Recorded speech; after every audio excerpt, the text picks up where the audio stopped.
Sorry, I'm late. It took some convincing for the master and mistress to believe that Miss Dunyarzad was only sitting in the port for a while because she was in a bad mood. Anyway, I guess I should be thanking you. I haven't seen Miss Dunyarzad that happy in a long time.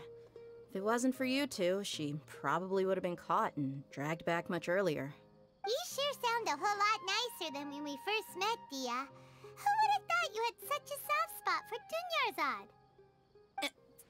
It's called being a professional. I'm a bodyguard, and I work for whoever's paying.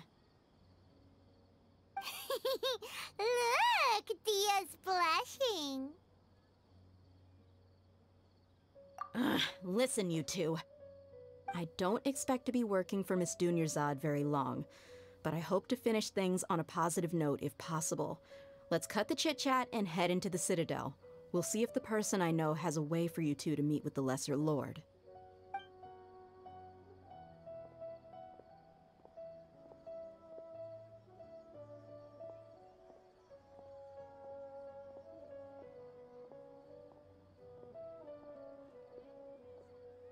Oh, hey, Chief.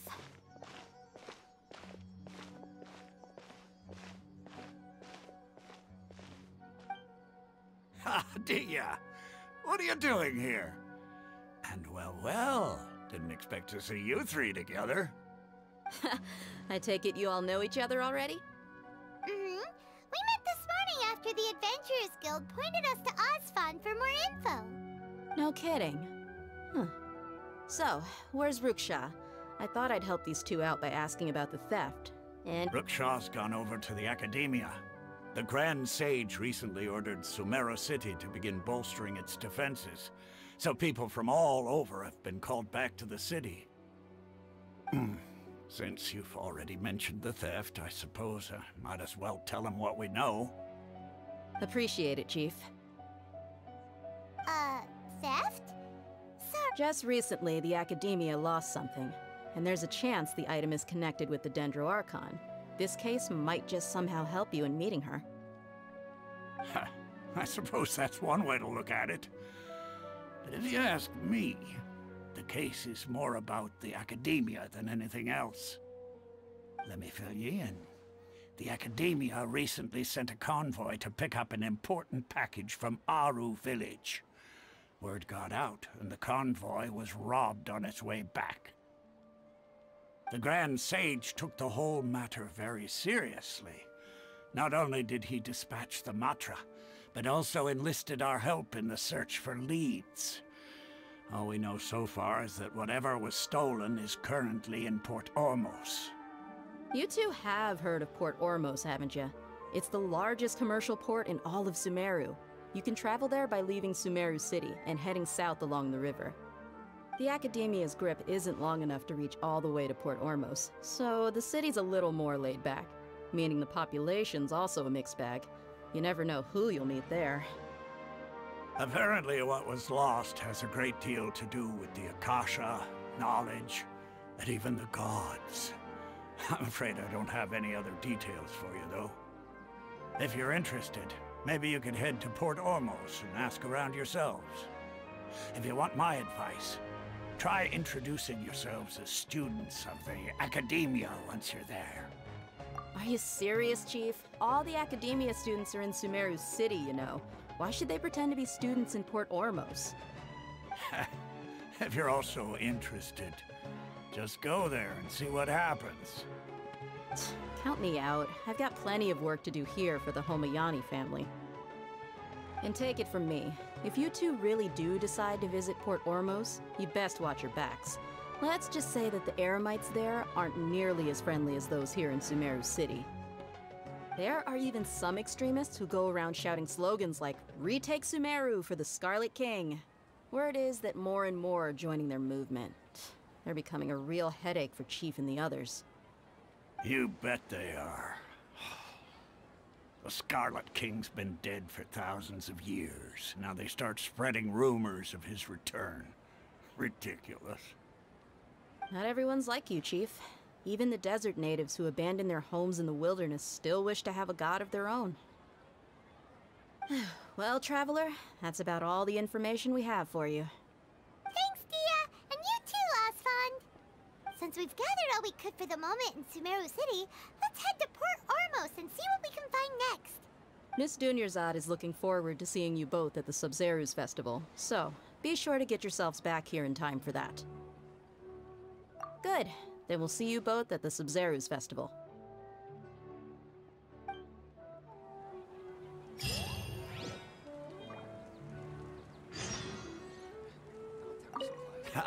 You two must really be something if you've got Dia the Flame Mane speaking on your behalf.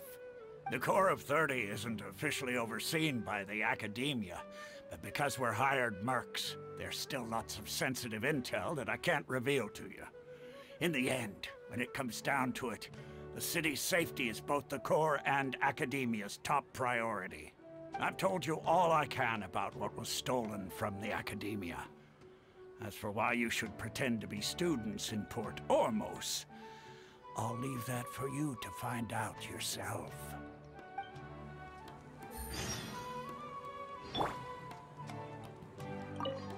It's been a while since I visited the Citadel of Regzar. I'll catch up with Chief for a bit before I head back myself. He really did a lot for me in the past. Remember, to get to Port Ormos, just follow the river south from Sumeru City's port. Just be sure to take care of yourselves out there. We'll meet again at the Sub-Zeru's festival.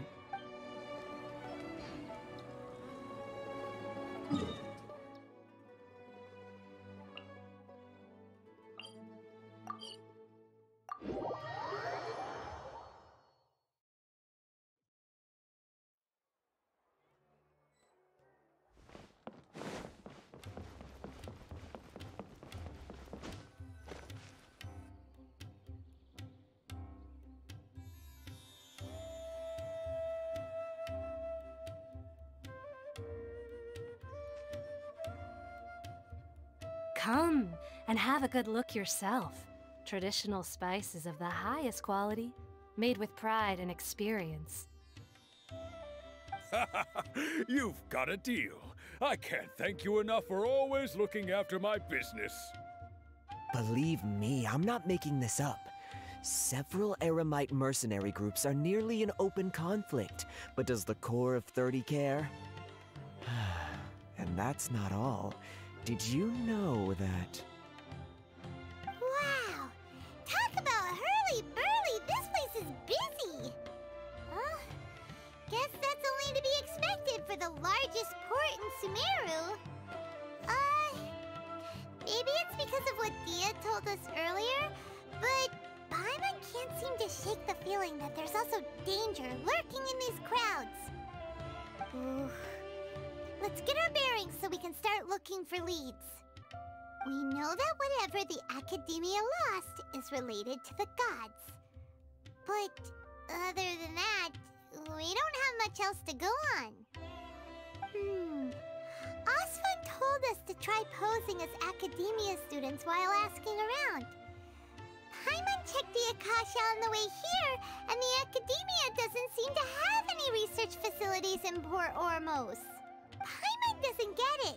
Won't we look even more suspicious going around saying we're Academia students and asking about the stolen item?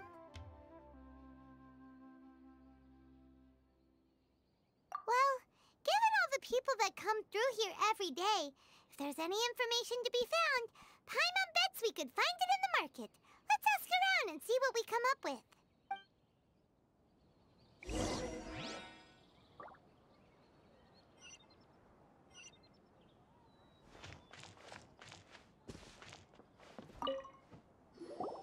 Welcome. Welcome. How can I help you two? Hi there. We would like to ask you a question.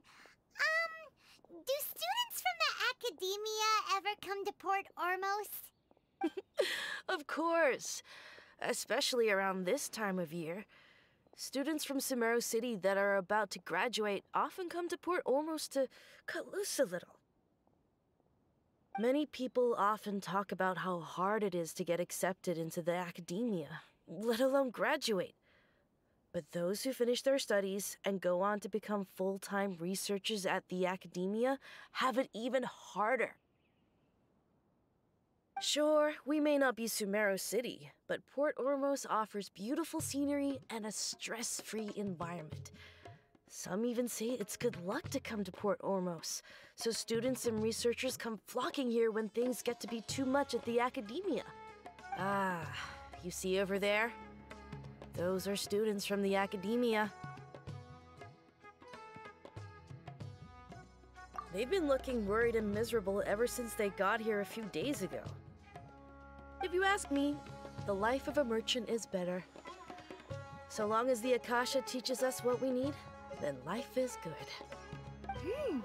Those students seem to be discussing something. Let's see if we can listen in.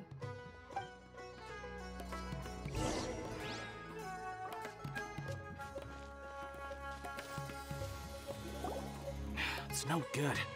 I've tried asking around, but I haven't been able to learn anything useful. Not to mention that a bunch of scary-looking Eremite mercenaries have been posted along the streets now. There's been a lot of fighting between the different Eremite factions in Port Ormos. If we choose to move on our own, then it would be wise to steer clear of them. Especially the group that's constantly shouting some stuff about the Scarlet King and some resurrection. I've even heard that the Citadel of Regzar is starting to get fed up with them. What was that group called again? Eine something or other? They're called Eine Ahmar. Today, I heard that the thing we're after might be in their possession at the moment. Wait, come again? Don't you see? Many of the Eremites in Port Ormos deal with trading this kind of thing. They're usually pretty wary of outsiders, but not so with students of the academia. It's because the kind of goods that students are looking for aren't the kind of goods that Eremites are after. As long as they know you're a student, then deals can be made. I've heard that Eine Ahmar likes to set up shop at the Jafar Tavern. Supposedly, if you're willing to part with 500,000 Mora, they'll give you info on anything. Wait, did you say 500,000? If information alone costs that much, then how could we ever afford to buy what we're looking for? I guess we might as well give up on trying to graduate this way. I wouldn't worry too much. Our field of research is very niche. Who else could possibly be after that kind of shady knowledge? I bet it's practically worthless to anyone aside from us. Well, I guess that makes sense. Then the only thing left for us now is to find a way in. Why don't we all just pool our money together and pay for the information? Whoa! Did you hear that? A niche field of research and shady knowledge? It all sounds pretty suspicious to Paimon. Is knowledge something people just buy and sell like that? So, what's your plan?